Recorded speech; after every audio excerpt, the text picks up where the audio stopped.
In an experiment. And we don't know yet. Why is light so far? Like, it sounds so simple. They had no idea. But now the data speaks. I find this not only refreshing, but at some level astounding. Nature. Welcome back to the Nature Podcast. This week, the world's tiniest pacemaker. And a link between shingles and dementia. I'm Shamini Bandel. And I'm Noah Baker.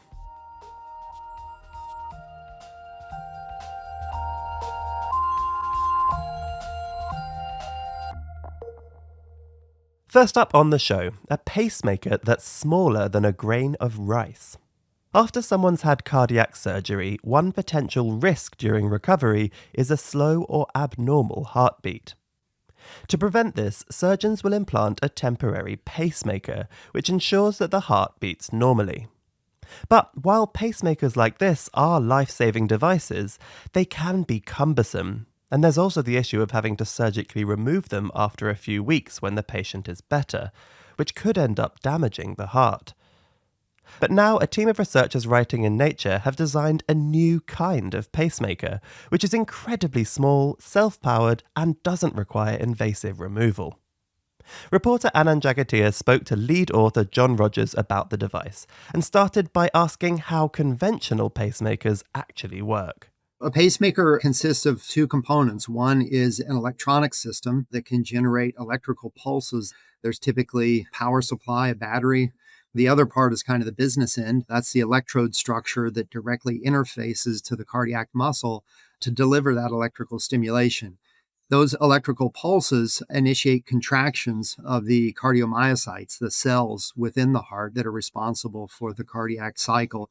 But there are electrical wires that lead from those electrodes to an external power supply through the surface of the skin. You also have to monitor the heart rate during that recovery, so you know whether you need to pace it or not. So you have wires designed to monitor cardiac function. So it becomes a somewhat clumsy collection of hardware that's cumbersome for the patient from a practical sense during that recovery process. And so this is where your research comes in. So you've come up with a completely different approach to designing a pacemaker that gets around a lot of these problems. Yeah, that's right. So this particular opportunity was brought to us from cardiac surgeons. And so it was really their vision for a fully implantable, wirelessly controlled temporary pacemaker that will just melt away inside the body after it's no longer needed, just naturally resorb in the body. So can you tell us about your design then? So there are pictures in the paper and this thing is absolutely tiny, right? Yeah, so I think it's the world's smallest pacemaker, comparable to a sesame seed. So it's two very small pieces of metal, essentially, little metal pads that contact the cardiac tissue directly. But they're selected such that when they're in contact with the surrounding biofluids that are present in the cardiac muscle, they form a battery. So because the fluid that it will be bathed in, I guess, inside the body will have ions in it, that naturally can create essentially a rudimentary battery. So you don't need to have a separate power supply. It can draw its own power just through this clever electronics. Exactly.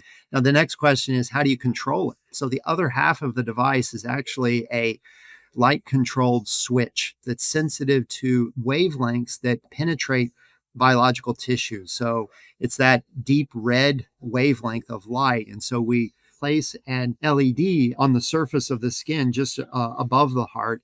And when we turn that light on, enough of that light penetrates the tissue, illuminates this very tiny pacemaker to turn that switch on, leading to its ability to discharge electrical current into the surface of the heart. So we can just flash the LED on and off, and the frequency with which we're flashing that light on and off sets the pacing rate. And then basically you can just decide, right? Depending on the needs of the patient, you could have some sort of sensor that would pace as needed. Yeah, so that's kind of the other component of the overall system. It's a skin-mounted patch that includes not only this source of light, but it also has a sensor that can determine whether the heart rate drops below that threshold value. And if so, it automatically brings the heart rate back up to a normal level. And you said at the start that one of the aims was to have this reabsorbed by the body when it is no longer needed. So what materials have you decided to make the device out of, and how does that sort of bioresorption process happen? Typically, these devices will dissolve completely over like a 9 to 12 month time frame. The kinds of materials that we use for these electrodes, we like molybdenum and magnesium. Now, the light-controlled switch is actually silicon. So silicon, like magnesium, is a recommended part of a daily diet. You'll see it in a vitamin tablet, for example, both of those elements, molybdenum also, in many cases. Now, they're mounted in a bioresorbable polymer, and they resorb in the body, and we've done all kinds of studies to establish there's no adverse effect associated with those materials or the products of their dissolution. And because this device is so tiny, the size of a sesame seed, you can do some pretty clever things with it, including how you get it into the patient in the first place. Yeah, it's so small, actually, you can inject it into the body just with a syringe. The other thing is, because these devices are so small, you can pace the heart in very sophisticated ways that rely not just on a single pacemaker, but a multiplicity of them. And so we demonstrated you could actually pulse the right and left ventricles in a timed manner that offers a greater level of control over the cardiac cycle than would be possible with just a single pacemaker. But you can even go beyond that. You can take these devices, you can just sprinkle them around. You could do a dozen of these things, and each one controlled by a different wavelength. So we're pretty excited about that because that really takes you into a whole new realm of control over the cardiac rhythm. What sort of stage are you at with this? So you've come up with the design, you've manufactured the device, and you've tested it in cardiac tissue? Yeah, we have. So there are small animal models that we've used for initial testing, but larger animals as well that have anatomy that's more analogous to the human cardiac system. But we've also taken hearts from organ donors to demonstrate that these very tiny pacemakers can capture the cardiac rhythm even at a human scale. So we have not tested in living humans, which is a little bit into the future, as you might imagine. And just thinking about the way that you could use this more broadly, could you use the underlying technology in other aspects of healthcare? Yeah, I think this is a powerful technology for cardiac patients, but really you can think about it more broadly as a very tiny light-controlled wireless stimulator. I mean, there are deep brain stimulators used to treat symptoms of Parkinson's disease. There are electrical stimulators that are used to restore some level of vision in vision-impaired individuals. So I think it's a technology that we hope, we believe, will have broad-ranging implications beyond those related to cardiac patients. That was Anand Jagatia speaking with John Rogers from Northwestern University in the US. For more on that story, check out the show notes for a link to the paper. Coming up, evidence that being vaccinated against shingles could lower someone's risk of developing dementia. Right now, though, it's the research highlights with Dan Fox. Global warming is causing lakes to lose oxygen. In recent decades, the levels of dissolved oxygen in many watery environments like rivers and oceans has declined.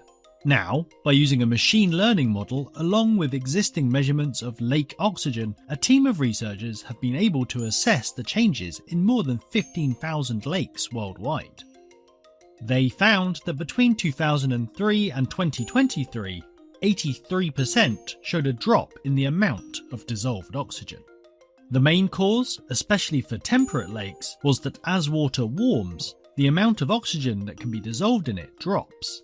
Changes in oxygen levels are stressing nearly all the world's lakes, with fish growth and food consumption declining in these ecosystems. Read that research in full in Science Advances.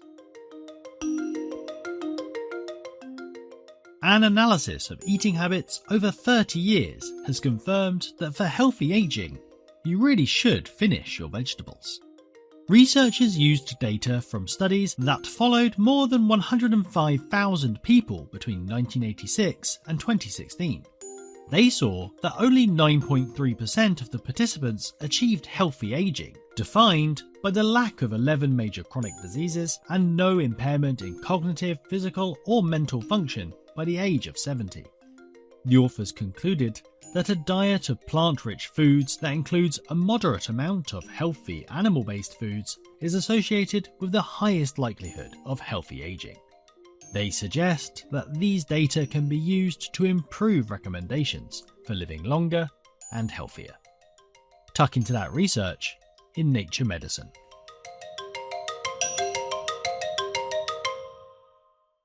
Dementia is one of the leading causes of death among older people. Deaths due to Alzheimer's disease, the most common cause of dementia, have nearly doubled in the past 30 years. But progress in understanding and treating the causes of dementia has been slow. This week in Nature, however, a team show evidence that getting a vaccine, one designed to prevent a common viral infection, appears to lessen the risk of someone developing dementia, and so could represent a cost-effective way to prevent or delay the condition. The infection is called Shingles, and it's caused by a type of herpes virus. This is a virus that causes chickenpox in children, but it can remain dormant within neurons before reappearing later in life and causing a painful infection. Now, there's some evidence of an association between a herpes virus infection and an increased risk of developing dementia. And because effective vaccines against shingles do exist, this led researchers to investigate whether they could reduce this dementia risk. But this has been hard to test because there are a multitude of compounding factors and difficulties comparing outcomes in people who had or had not received a shingles vaccine. For example, things like diet and levels of physical activity could differ between these two groups and are also thought to play an important role in dementia risk. To try and overcome this, a team have used a huge collection of anonymised health records called the SAIL Databank, which contains detailed information about people in the country of Wales and their interactions with healthcare systems. Now, the way a shingles vaccine was rolled out in Wales created a natural experiment that this team could use to get around these compounding factors and allow them to investigate the vaccine's possible effects on dementia risk. Reporter Benjamin Thompson spoke to one of the team, Pascal Geldsetzer, who explained more about how this worked. What we need in medicine to show that a new medication or a vaccine works is a randomized clinical trial. And so we might take 1,000 study participants, throw a coin, and then assign them to either getting the vaccine or no vaccine. And the power of this is that we know on average these two groups must be similar to each other, because all that's different for them is whether the coin landed on heads or tails, right? So in Wales, we have a really similar situation because of the way in which they rolled out the vaccine. So they said, if at the start date of the program, which happened to be 1st September 2013, you had your 80th birthday prior to that date, you were ineligible and you remained ineligible for life. Well, if you had it just after, you were eligible. And so this is really beautiful because it's essentially just like a randomized clinical trial, because again, you've got two groups that must be on average similar to each other, the vaccine eligible and vaccine ineligible group, because all that's different for them is whether they were born just a few days earlier or a few days later. So if someone turned 80 just before this date, they were in one group, while if they turned 80 just after, they were in the other. So you compared these two groups then to look at the effects of being offered this vaccine for shingles, and in some cases taking it, and what this had on these different groups and their chances of developing dementia after several years. Exactly, yes. So our primary follow-up period is 7 years, and we just look at whether there are new dementia diagnoses and how these differ between these two groups. And what did you find then? So we just see this strong protective effect, and we estimate that roughly 1 in 5 new dementia diagnoses over the 7-year period are averted through shingles vaccination. So you're seeing this drop then between the two groups, but not everybody who was offered a vaccine took one. So is this 1 in 5, is this extrapolated out into a whole population? Absolutely. So only roughly half of those who were eligible went to get vaccinated. So we can adjust for that. We can essentially scale the effect sizes to get at the effect of actual vaccination rather than just eligibility. And so you're seeing then this relative drop in 20% between the two groups. I mean, when you saw that, what were your first thoughts when these numbers came out of the computer? We were just extremely excited, because if this really truly is a causal effect, then this would be hugely important for population health, dementia care, and also for at least a subset of dementia, what the causes actually are.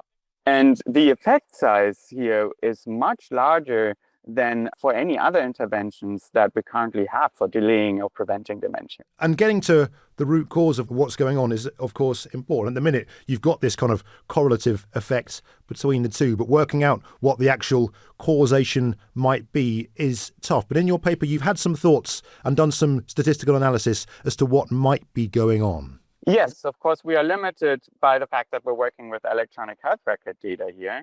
So I think we are able to plausibly get at causal effects for the effect of shingles vaccination on dementia. But what exactly the causal mechanism is of course a different research question and a very tough one to answer. So we're only able to provide suggestive evidence here. And essentially what we're showing is that a reduction in reactivations of the chickenpox virus is a plausible mechanism. But it could also be that it's a broader immune mechanism that's elicited by the vaccine that has benefits for the dementia disease process. So this would be a virus-independent mechanism, if you like. Both could be at play to some degree. We don't know which one it is. And do you think this is a one-off? Do you think this is something that was only seen in Wales? There's something intangible about it? This protective effect we're seeing in a variety of other data sets as well. So that's what I've been investing in over the last 2 years, is trying to replicate these findings. And we see this effect in other data sets from the UK. We see this also in other countries that have rolled out the vaccine in a similar way. So it's a really exciting body of evidence, I think, that's being generated there. I mean, of course, people are going to look at your paper and potentially be quite excited about it, but there are other questions. And I think one of the ones that stood out to me is that there really seems to be a difference in your paper you talk about between men and women. The effect of this potential protection against dementia is strong in the records of women you looked at, but was potentially negligible in some cases in the men. Yeah, so we can't exclude a meaningful beneficial effect among men as well, just because of the width of our confidence interval. So essentially the statistical precision with which we can estimate our effect. But yes, the effects were stronger among women than men, which is actually something that has been observed fairly consistently in the literature on off-target or non-specific effects of vaccines. But it could also be due to chickenpox virus-specific pathways. So we know shingles is more common in women. There may be differences in the way that dementia develops between women and men as well. That's also a growing area of interest in the dementia field. And we know that there are important immune system differences between women and men, with women, for example, often responding to vaccines with higher antibody responses than men. And dementia, I mean, it's such an insidious disease as well, and it can take a very, very long time to develop. You've followed the people in your study via their health records for quite a long time, 7 years. Is there the chance that whatever effect this vaccine is having, it's potentially just delaying things? And really, if you'd looked at 8 years, 9 years, 10 years, you would have seen really quite a similar outcome? Yes, I think it's possible. We can't really say that we're preventing dementia or delaying dementia. We don't know. But in these older age groups, there is actually not that much of a difference between these two concepts, right? If I delay dementia onset long enough in a 80-year-old, a good proportion of them will die from other causes before they develop dementia. So we have effectively prevented dementia. So delaying dementia would also be a hugely important and beneficial finding, I think, for dementia care and population health.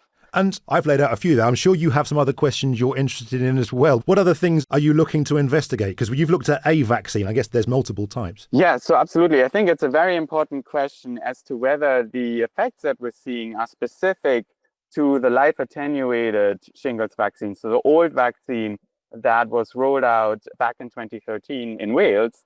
If with the newer vaccine, these effects are at least as strong, then it becomes more plausible that the effect mechanism that we're seeing is through a reduction in reactivations of the chickenpox virus. But if it's more of a broader immune mechanism that's independent of the virus, then it may well be specific to the life-attenuated vaccine. And what else are you interested in, Pascal? I mean, you're presenting your evidence. What are you hoping comes out of this work? I hope that there will be a lot of interest in the dementia research community around shingles vaccination, vaccines in general, and dementia. And I also, and that's an effort that I'm trying to currently raise funds for, is a randomized clinical trial. We want to use the live attenuated, the old vaccine that's no longer being manufactured, to more conclusively test the effect of shingles vaccination on dementia and cognition. That was Pascal Geldsetzer from Stanford University in the US. To read Pascal's paper, look out for a link in the show notes. Finally on the show, it's time for the briefing chat, where we discuss a couple of articles that have been highlighted in the Nature briefing. Shamini, why don't you go first this week? What have you been reading about? So I've been reading this Ars Technica article, and it's about a paper in Science that some people might not find a terribly surprising result, but is a really detailed look into a phenomenon that some people might call driving while black. Yeah, so this is the racial disparity that has been seen in many countries. It's particularly prominent in the US, where people of different racial backgrounds experience different rates of traffic stops or traffic tickets, for example. Yeah, exactly. And there's been loads of studies that have looked into, is there racial discrimination in traffic enforcement officers, whether they're stopping people, giving them speeding tickets, how much they're giving them fines for, and whether there's a difference between drivers who are white and drivers of other ethnicities. The trouble with this is where you're getting your data from and what possible sort of biases there are in the data. So a lot of studies of this have looked at data from the police stops. So you're taking data from who have they stopped, and then they filled out a form about who's been stopped, where, why, and sort of how much a fine was. But that sort of only gives you part of the picture. It kind of excludes the people who weren't stopped at all, and it doesn't actually tell you whether the people were speeding or how much, although people have also used sort of speed cameras to try and work that out as well. Okay, so these additional granular data are things that these researchers are trying to gather. How are they going about gathering it? Where are they getting it from? The data is coming from Lyft. That's Lyft spelled Lyft. So this is one of those ride-sharing platforms. So there's Uber, there's Lyft. It's what people might use instead of a taxi. And it matches up drivers who have the app with passengers who want to lift somewhere. And the key thing about this data is that when a driver is giving someone a lift, they're also pinging Lyft, the company, with their location data every 10 seconds. So what this means is that these researchers know who the drivers are, where they are, where they're driving, and whether they are in fact breaking the speed limit in a particular area. Okay, so that's the kind of key here, to get that kind of granularity of data. What are the trends that they're seeing as they start to do analyses of the information that's coming back to them? Well, the big and maybe unsurprising headline is that what the paper has termed minority groups, so in this case, Asian and Pacific Islander, Black and Hispanic people, tend to get more tickets, and when they do get tickets, they tend to pay higher fines, which is what other studies have found, but what this group is doing is accounting for other factors that could be causing that.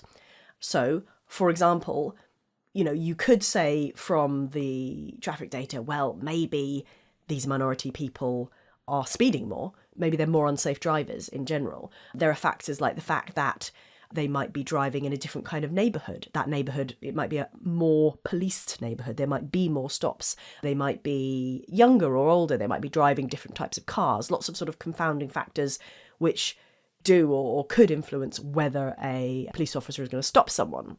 So what this team have been able to do is take all these other factors. Some of them they've looked for the factors themselves, sort of come up with some ideas about what could be confounding. They've also used machine learning to see if an AI could deduce any possible confounding factors. And they've basically said, if you look at the sort of equivalence of a minority driver and a white driver in the same situation, there is a difference that they think can only be accounted for by bias from the officer. And this is bias to the extent that minority Lyft drivers were about 30% more likely to be pulled over and cited for speeding, between sort of 24 and 33% compared to a white driver. And once cited, they were also likely to receive higher fines, so between maybe 23 and 34% higher fines, again, than white drivers. Right. It's always interesting to me that we do feel as a society that we need this level of sort of proof, I suppose, that's something that we can see quite clearly in the data, i.e. more finds that don't match the racial makeup, for example, or the demographic makeup of an area. But we need to be completely sure that it's not just because the bias is real. And it's important as well because it does come back to sort of policy implications, what you can actually do about this. There's a perspective article in Science alongside this paper that is really focusing on, well, okay, once we've got this data, how do we apply it to policy to sort of help make things better? And one of the things they mention is that you can potentially bring a legal challenge if you can, to some extent, prove that there's discrimination, prove that it's like everything else is equal except for the race of the driver. So it is important to be able to prove this. And they also did look in general in their data with lift data between the white drivers and the minority drivers, and found that there wasn't a significant difference in the frequency of speeding or in their sort of proxy for problematic driving. So they kind of tried to deduce how many accidents people were having. Now, lift drivers are in particular sort of incentivized not to speed, certainly while they're working for Lyft. But still, that's an interesting result that there isn't a difference in speeding and there is in traffic enforcement. Right. I mean, I wonder whether or not this kind of study is going to be the final piece of information that's needed for policymakers to take this disparity that's been seen and say, hey, it's real, we've controlled for all of this now, it's quite clear that this is something that we can see from our data, so we now need to make some change on a policy level. Now, you mentioned the perspective article, which discussed how change might be made. Do you think, or does anyone in the article suggest that there may be any investigation or any changes made about how traffic enforcements work? Well, this is just the paper being published at the moment. I think the perspective article is kind of putting the point forward that the researchers, when they're looking at this kind of data and analysing it, need to be analysing it in a way that would support policy changes through whatever means. But also, I just want to say there is another sort of even more tangible reason than sort of traffic fines why this kind of discrimination that these people are showing exists here, certainly in Florida, is going to have a sort of increased impact on minority drivers, which is most car insurance policy providers change the price depending on how many traffic violations you're cited for, which suggests, as a sort of extra bonus, that minorities in US states where they are legally required to have car insurance might also face this additional burden of actually just paying more to be able to drive. So what have you been reading for us this week? So I've been reading an article in Nature, which is about some research that's come out about a perennial topic in science publishing, which is paying for peer review.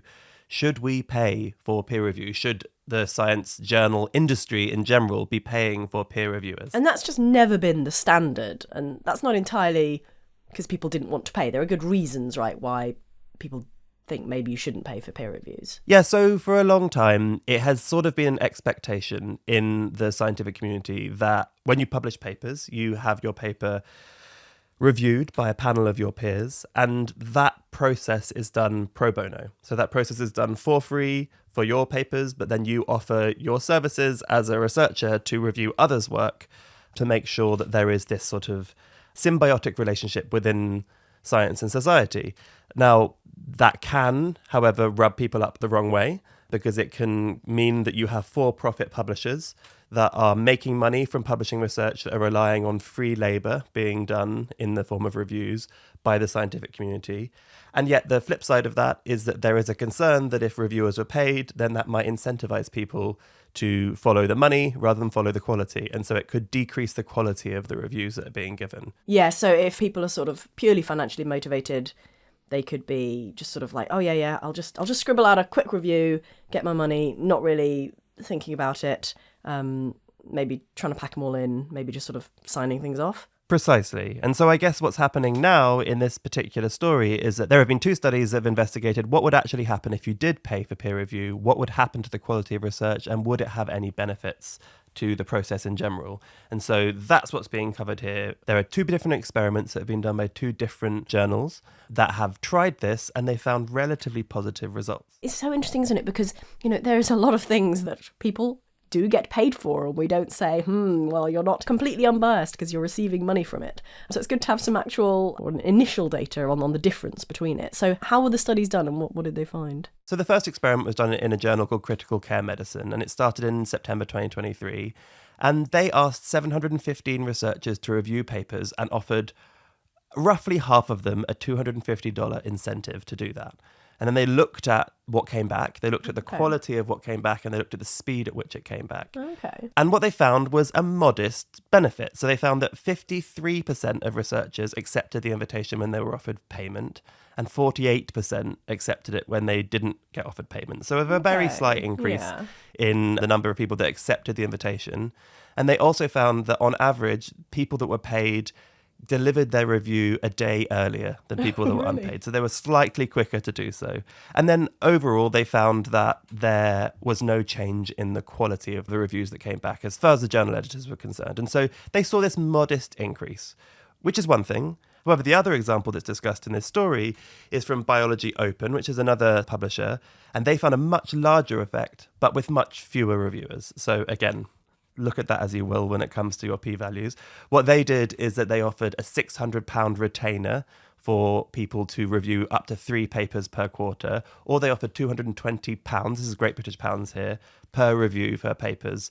And they treated their reviewers essentially like contractors. And under that scheme, the editors would send freelancer reviewers an invitation to review. They had to accept it or decline it within 1 business day.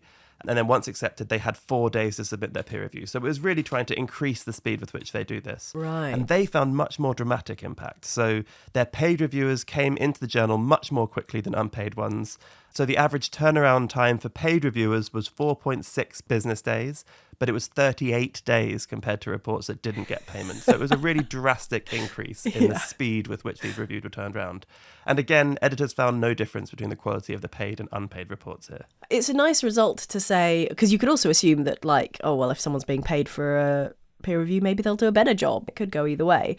I suppose it's a good outcome that researchers who are writing peer reviews don't seem to be varying their quality depending on whether they get paid or not. But the speed, it does make a lot of sense. I mean, I must say, if you were paying me, I would do your work faster than if you weren't. So, I mean, in the critical care medicine example, the researchers did say they thought that their modest improvements suggested that the incentive wasn't huge and that there are still clearly incentives around caring for the community, around an obligation, I suppose, to the scientific community to do this. But there are other researchers quoted in this study that have said, you know what, when you employ someone with a contract has conditions and you have control over that. Right. And so therefore, if you're employing someone with a contract and one of those conditions is that the review is of a certain quality, then that would be something that could in theory be enforced by the journals that are paying it. Otherwise, you don't get paid anymore. And so it's an ongoing question and it's an ongoing debate within the community. But these early pieces of research are suggesting that perhaps this might be a way forward. And actually, the Biology Open study was so successful that they've decided to extend this model to all of their specific subject areas that they publish under up until the end of 2025 using a discretionary fund that they have to do so they can gather more data because they found it of such advantage to have this increased turnaround time. Yeah, I mean, if speed is an issue, then that's a huge sort of increase in your turnover of getting peer reviews.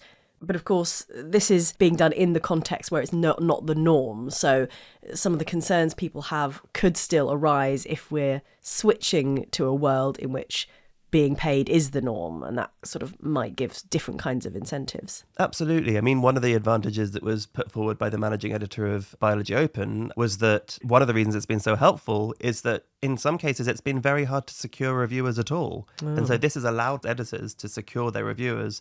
But whether or not that benefit would disappear if all reviews were then paid for again, and so there wasn't this sort of difference, is a question mark. There's also the very big question mark of, at the moment, these experiments, I suppose, have been funded by discretionary funds. But in the long term, if this was the case, that is going to increase the cost to publishing for the publishing companies. And so the expectation is that that money will come from somewhere. It could maybe come from efficiency savings, but the likelihood is it's probably more likely to be factored into things like article processing charges. And that is already what could possibly be the case with Biology Open, according to this article, is that it may need to increase its article processing charge to factor in this increase in cost for publishing papers. And that comes down to then another controversy, which you kind of touched on earlier and which we've reported on before, which is the scientific community's feelings about who should be paying for the publishing, who's getting the money for the publication of scientific research, whether these article processing fees are too much, especially with the increase of open access publishing as well. So it sounds like this might be something we're going to be touching on again in years to come. I certainly think this is an issue that has been around for a long time, and I should add that there have been lots and lots of other initiatives that existed to try to get around this concern. You know, there have been publishers that have offered things like tokens if you are a reviewer, which you can use cash in to reduce the cost of publishing yourself. As one method to try to incentivize reviewers. Yeah. So, I mean, there are other things that could happen, but it's certainly not a debate that's going away. And it's not a debate that Nature itself will not be thinking about quite a lot as a publisher itself. And so as time goes on, I am sure that there is going to be more about this on the podcast. Well, watch this space, listeners. And another thing you should watch is your email inboxes for your copy of the Nature Briefing, an email newsletter. And we're going to be putting a link, as always, in the show notes to where you can sign up for the Nature Briefing. But before we sign off, I have to say there's something that you won't be seeing or hearing a lot in the years to come, and that is Noah Baker, because this is in fact your last week at Nature. It is indeed. This is my last podcast. I was trying to look back over my time here. I've been here for longer than I care to admit. It's more than a decade. At what number the first podcast I appeared on was, and I can't find it, actually. I should be able to find it. That's maybe concerning for me. But I do remember the first piece I reported on was about the Neem ice shelf in Greenland and ice cores. I remember that very, very clearly, that particular episode. And now, many hundreds of episodes later, my time at Nature has ended. But I'm hoping that I will be appearing on the show every so often as a freelancer, so maybe my voice will occasionally pop up still. I'd like to keep working with these wonderful people. It'll be a special treat for the listeners when we get a bonus guest voice of Noah Baker. And yes, we're all going to miss you tons, actually, because yes, it has been a long time, end of an era, but you've done a wonderful job contributing to Nature's multimedia coverage, and we shall certainly miss you. But I shall leave that there. We'll have some leaving drinks of our own where we can expand upon that more later this week. But to all the listeners, thank you so much. That is all for this week. If you want to keep in touch, don't forget you can follow us. We're on X, we're on Blue Sky, or you can email us if you like. We're podcast@nature.com. I'm Shamini Bandel. And I'm Noah Baker. And to everyone that's listening, to you listening right now, and to everyone at Nature, thank you so much for my time. It's been brilliant. Keep listening to these brilliant people.